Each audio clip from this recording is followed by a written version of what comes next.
In the sprawling urban tapestry of Thailand, there are threads that lead nowhere, forgotten stitches where the city's relentless forward march simply stopped. This account originates from a man who found himself living on one such precipice, a forgotten fringe of Bangkok, where the modern world had met something far older and yielded. The nights there possessed a different texture, a different weight. Bangkok is a symphony of ceaseless noise, a 24-hour barrage of engines, music, and voices. But in these isolated pockets, the soundscape inverts. When the silence descends after midnight, it doesn't feel empty or peaceful. It feels ancient, heavy, and intensely watchful, like the held breath of a predator.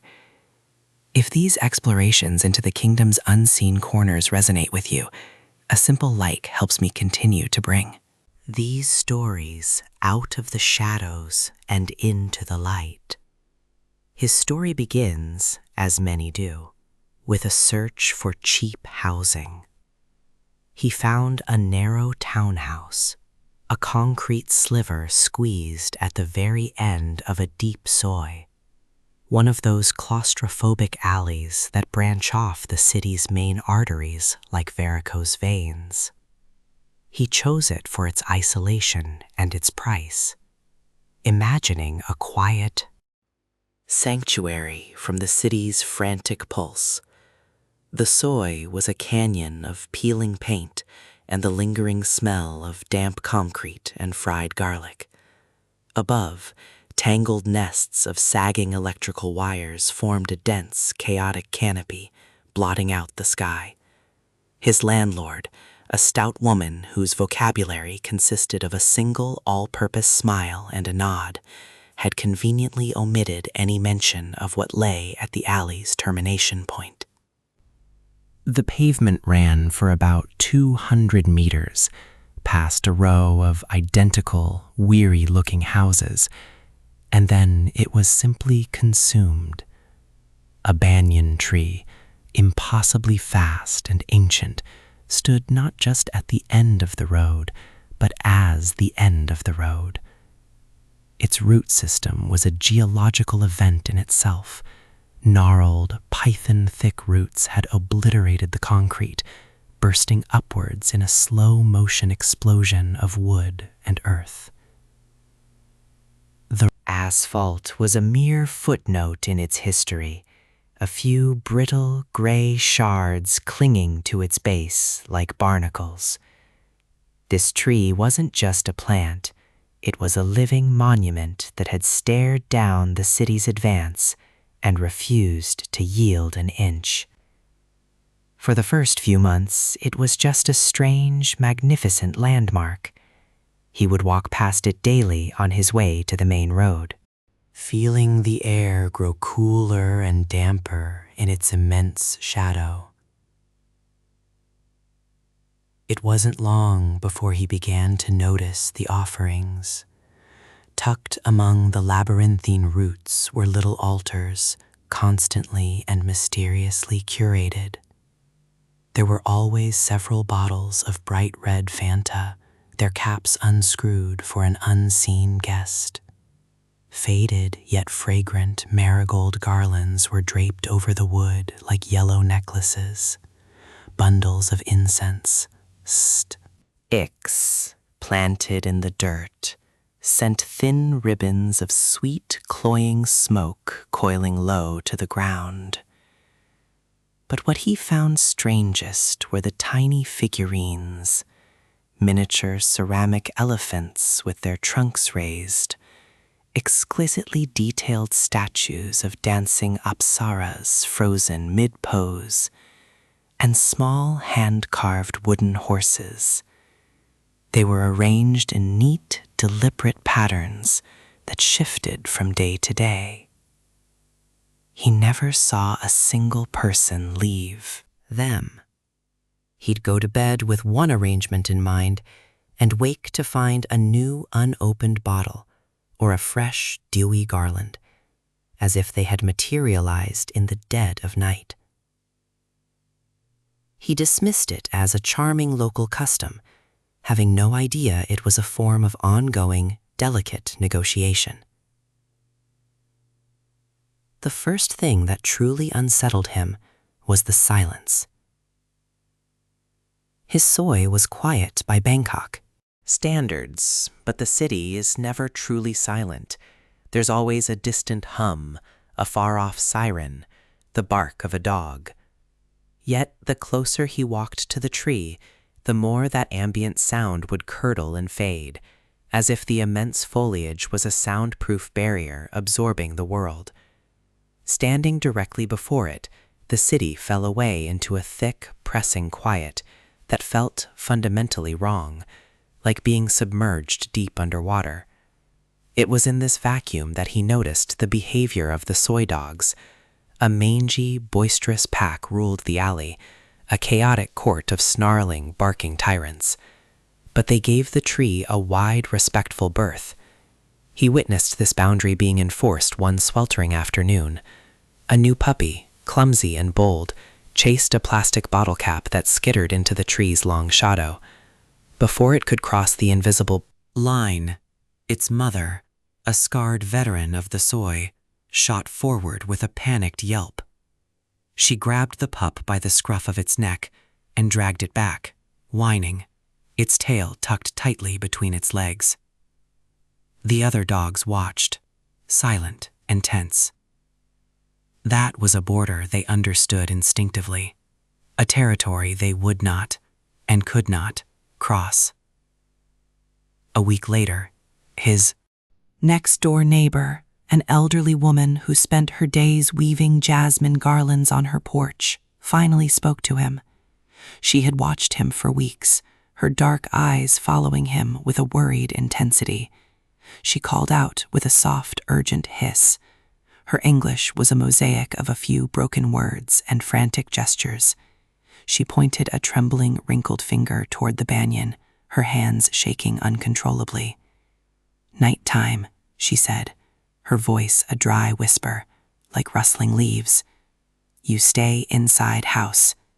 He smiled and nodded, assuming it was general advice about safety in the city.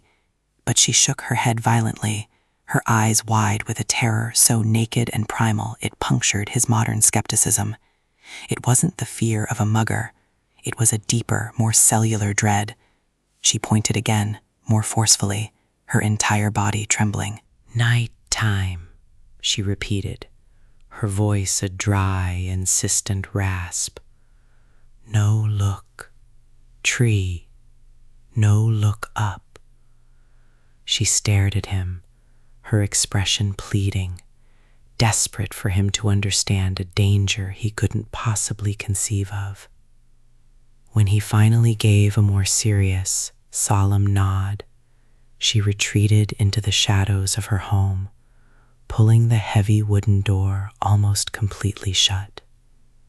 The hot season arrived, clamping down on the city like a feverish hand. The nights became unbearable. The air in his small house was a stale, wet blanket, too thick to breathe. Around 2 a.m, drenched in sweat and unable to sleep, he surrendered. He decided to go outside for a cigarette, hoping for even a whisper of a breeze. He walked to the end of the soy, stopping at the edge of the banyan's immense shadow. The moon was a pale smudge behind a thick, polluted haze, and the only light came from a single flickering fluorescent bulb further down the alley, casting long, distorted shadows. It was profoundly, unnaturally quiet. No dogs, no traffic, not even the chirping of geckos. The silence was so absolute it felt like a physical pressure against his eardrums. He lit his cigarette, the brief flare of the lighter seeming offensively bright. Leaning against a cool concrete wall, he stared at the immense, dark mass of the tree. He consciously kept his eyes low, focused on the labyrinth of roots and the little red bottles of Fanta gleaming faintly. The old woman's warning echoed in his mind, a frantic drumbeat. No look up. That's when he heard it. It wasn't the rustle of leaves, because the air was dead still. This was a different sound, emanating from high up in the dense canopy. A soft, rhythmic scraping. A dry, dragging sound, like a long, broken fingernail being drawn slowly down old, dry bark. Scrape. Pause. Scrape. Pause. His heart began a frantic, heavy rhythm against his ribs. It was a large bird, he told himself, a monitor lizard climbing the trunk. But the sound was too deliberate, too methodical. It had a chilling intelligence that made the fine hair on his arms stand to end. His mind screamed at him to go back inside, to run, but he was frozen by a primal mix of terror and morbid fascination. The scraping stopped. The absolute silence rushed back in, even heavier than before.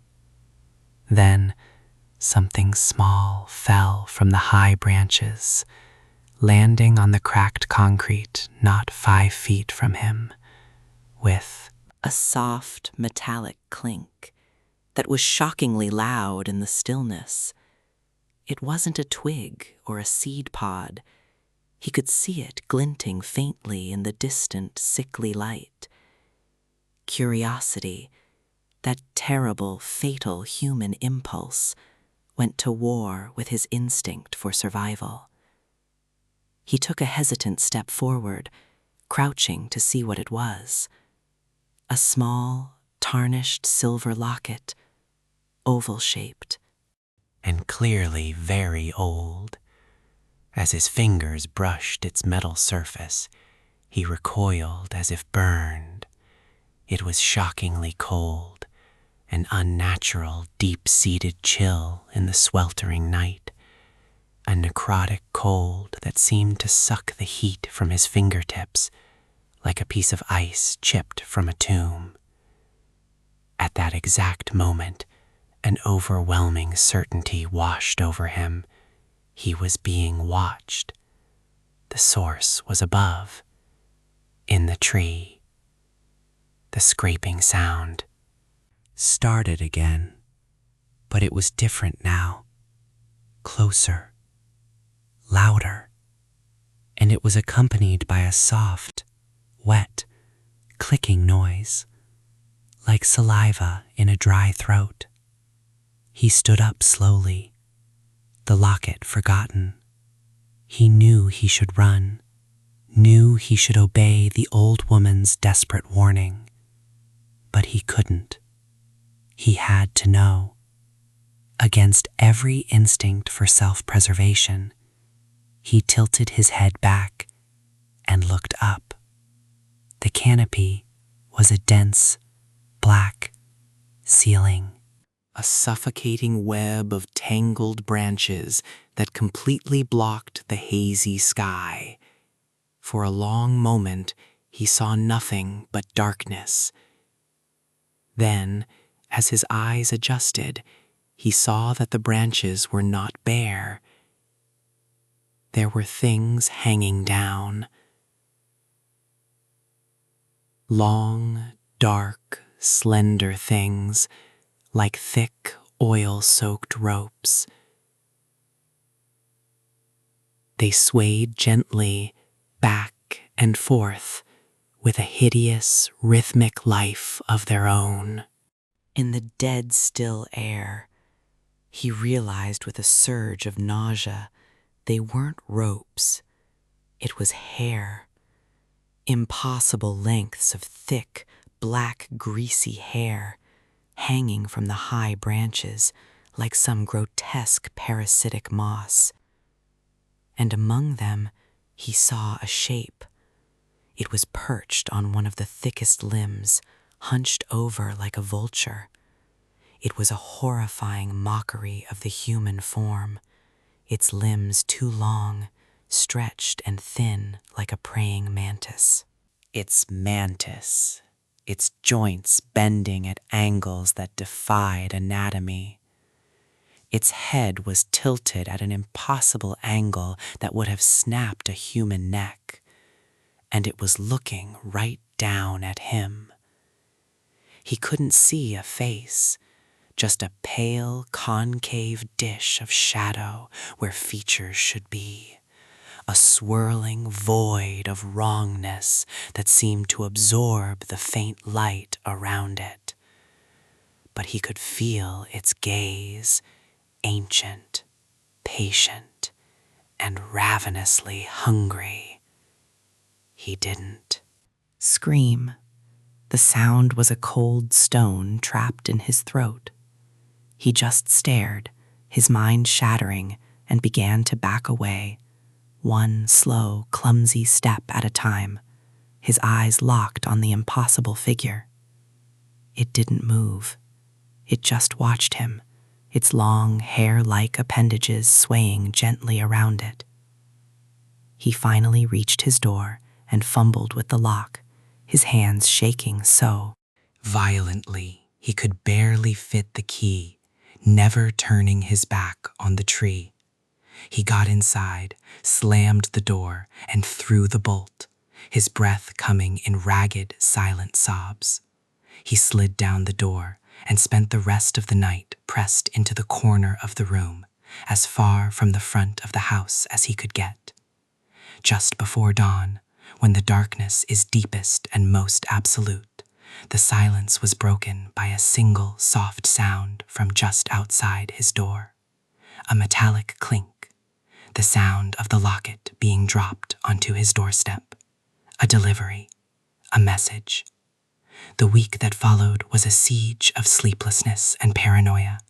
He kept the curtains drawn, eating canned food he had in the pantry.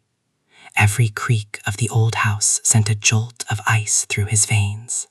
He felt constantly watched, as if a gaze was permanently fixed on his front door.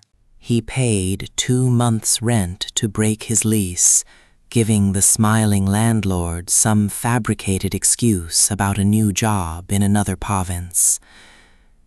As he packed his last belongings into a taxi, he saw his neighbor in her doorway, weaving her garlands.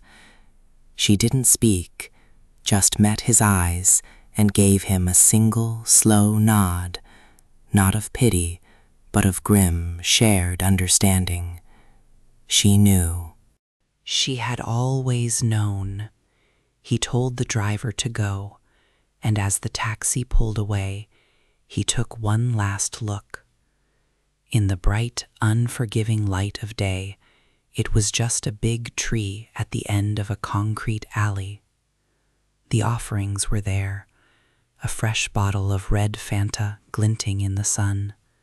It looked perfectly normal, almost peaceful. But he knew then, with a certainty that settled deep in his bones, what the offerings truly were. They weren't for luck. They were a payment, an appeasement, a quiet, desperate daily bribe to whatever lived in the branches, a plea to keep its attention fixed on the trinkets on the ground, and not on the fragile, fleeting lives of the people who walked below.